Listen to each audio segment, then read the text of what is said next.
Bonjour à tous, aujourd'hui on va voir ensemble comment incruster une personne avec un fond vert sur un environnement Blender qu'on a nous-mêmes créé ou qu'on a trouvé. Vraiment vous allez voir, la méthode elle est très simple. Si je me remets avec ce rendu et je clique sur le 0, ça c'est mon environnement. Celui que j'ai créé pour une course-poursuite pour un client, que je mets le lien de la vidéo ici, vous pouvez trouver de quoi je parle. Et la demande c'était de l'incruster dans un environnement de course-poursuite et après de lui préparer sa photo de profil pour Spotify. Et du coup, il fallait l'incruster. Ça, c'est son incrustation. Bien sûr, il m'a donné toutes les autorisations pour que je puisse faire cette vidéo, avec son accord. Maintenant, je vais passer avec ce mode de rendu pour voir les textures. Hop. Et voilà l'environnement Cyberpunk en mode texture. Et maintenant en mode rendu final. Et voilà. Je lui ai fait aussi ce texte en néant que vous voyez juste ici, grâce à Blender, où j'ai fait aussi une vidéo en expliquant comment le faire. Ça ne dure que 5 minutes si vous voulez aller la voir, elle est juste là. En revenant maintenant à nos moutons et on clique sur le 0, hop, pour voir la fiche. Comment je l'ai créé, c'est simple. Première étape consiste à ouvrir After Effects. C'est là où on va enlever le green screen. Je clique sur Fichier, Importer, Fichier.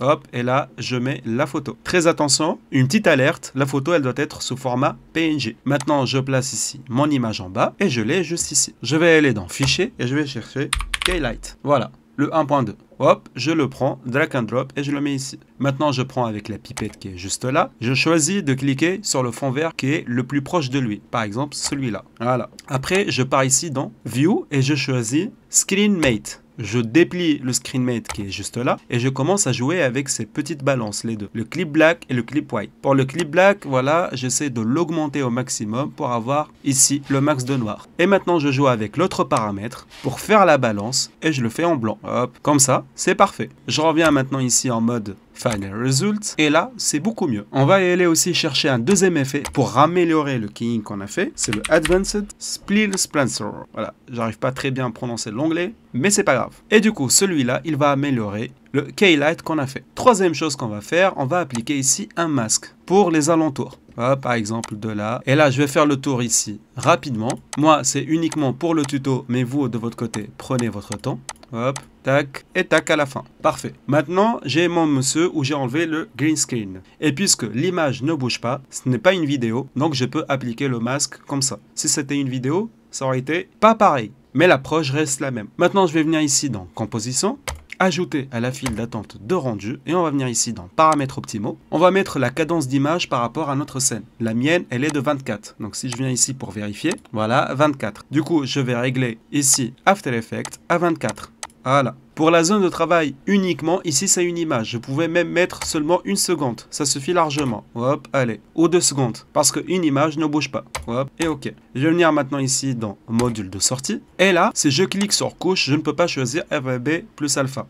C'est simple, pour le sélectionner, on va changer celui-là en QuickTime. Et là, si on sélectionne couche, il y a le RVB alpha. Mais par contre, il faut toujours vérifier ici que l'option de format, c'est Apple Pro RS 4444. Voilà, 44. Ici. Hop, je clique sur OK. Là, on n'a pas besoin d'audio, on peut même le désactiver directement. Hop, et je clique sur OK. On va mettre ici, là, on va mettre notre photo. Hop, et je clique sur rendu.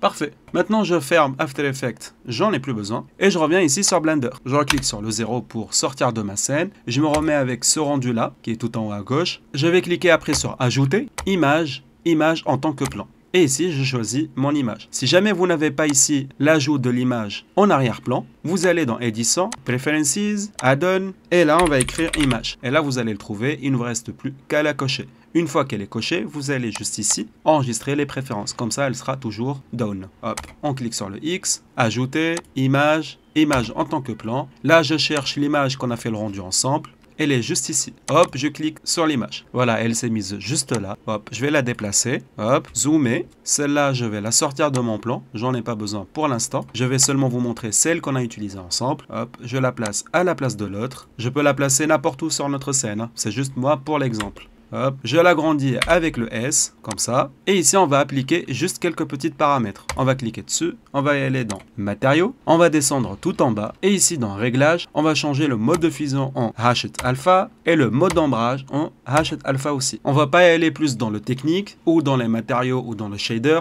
Là, on va juste s'arrêter ici pour les paramètres pour que vous compreniez déjà comment ça marche. Donc, on revient ici dans notre rendu. Hop. Là, je clique sur le 0. J'essaie de la placer. Hop. Voilà. Là, maintenant, pour la voir, je vais cliquer ici sur ce rendu-là. Hop. Et ici, ce que vous voyez, le point blanc, c'est tout à fait normal. C'est la lumière que j'ai mis pour mon autre scène.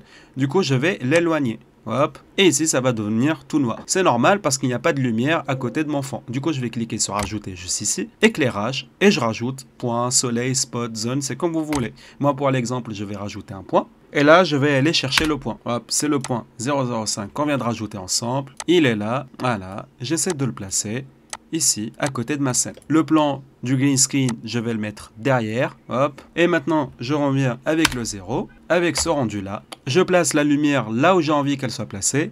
Et je commence à la contrôler juste ici dans Données. Hop. Et ici, je paramètre la puissance comme je veux. Et comme je le dis toujours, ce paramètre, c'est plus par rapport à votre scène à vous. Dans mon cas, c'est 80. Peut-être pour vous, ça doit être mis à 500. On ne sait pas. Donc, je reviens ici.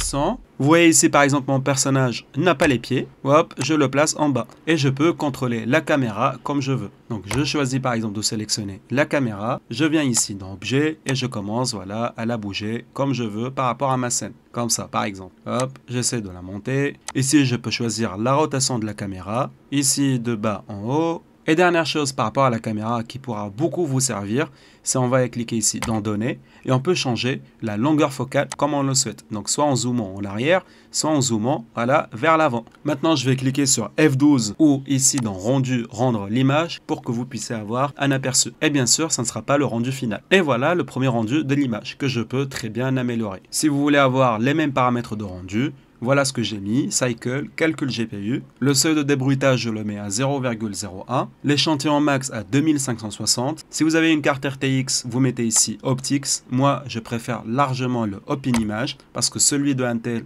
pour moi, il fonctionne mieux, il comprend très bien de quoi on parle. Je descends en bas, je coche simplifier et flou cinétique. Encore en bas, et je vais aller dans performance et je vais mettre la taille de tuile à 256. Et dans pellicule, je décoche transparent. Et ici, dans sortie, j'ai la résolution à 100%, le X à 690 et le Y à 500. Voilà les références de mon rendu. J'espère que vous savez maintenant comment incruster une image sur Blender dans un environnement. Bien sûr, comme je l'ai dit au début de la vidéo, c'est vraiment pas très technique. On est en niveau de débutant. Et si vous voulez y aller dans un niveau très technique, il suffit de me le dire en commentaire et je ferai une vidéo uniquement pour ça. Merci d'avoir regardé la vidéo et je vous dis à la prochaine.